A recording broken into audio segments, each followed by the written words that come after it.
India குடியரசு தினம் republic டே ஒவ்வொரு ஆண்டும் ஜனவரி 26 அன்று கொண்டாடப்படுகிறது.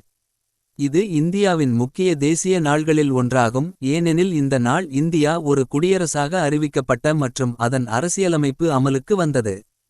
இதன் வரலாறு மற்றும் முக்கியத்துவத்தை கீழே விளக்குகிறேன். வரலாறு. சுதந்திரத்திற்கு முன்பு 1930ஆம் ஆண்டு ஜனவரி 26 அன்று லாகோர் கட்சி மாநாட்டில் இந்திய தேசிய காங்கிரஸ் பூர்ண சுவரஜ் புள்ளி முழு சுதந்திரம் என்ற இலக்கை உறுதிப்படுத்தியது. அதன்பின் இந்த நாளை சுதந்திர தினம் என்ற பெயரில் அனுசரிக்கத் தொடங்கினர். சுதந்திரத்திற்கு பிறகு 1947ஆம் ஆண்டு ஆகஸ்ட் 15 அன்று இந்தியா பிரிட்டிஷ் ஆட்சியிலிருந்து சுதந்திரம் பெற்றது. 1949ஆம் ஆண்டு நவம்பர் 26 அன்று இந்திய அரசியலமைப்பு அமைக்கப்பட்டது. ஆனால் அதை ஜனவரி 26 1950 அன்று அமல்படுத்த தீர்மானிக்கப்பட்டது. இதன் மூலம் 1930ஆம் ஆண்டின் முக்கியத்துவத்தை நினைவுகூரப்பட்டது.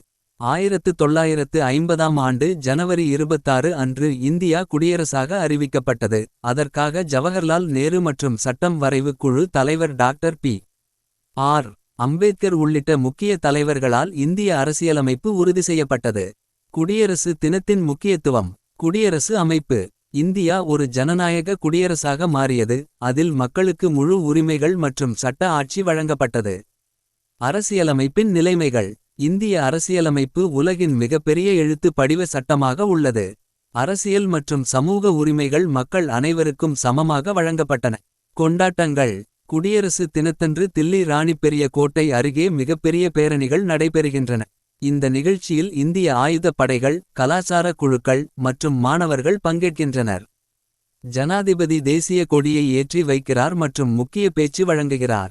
குடியரசு தினம் மக்களின் கூட்டுப் பொறுப்பையும் ஜனநாயகத்தின் அடிப்படையையும் கொண்டாடும் ஒரு சிறப்பு நாளாக இருக்கிறது.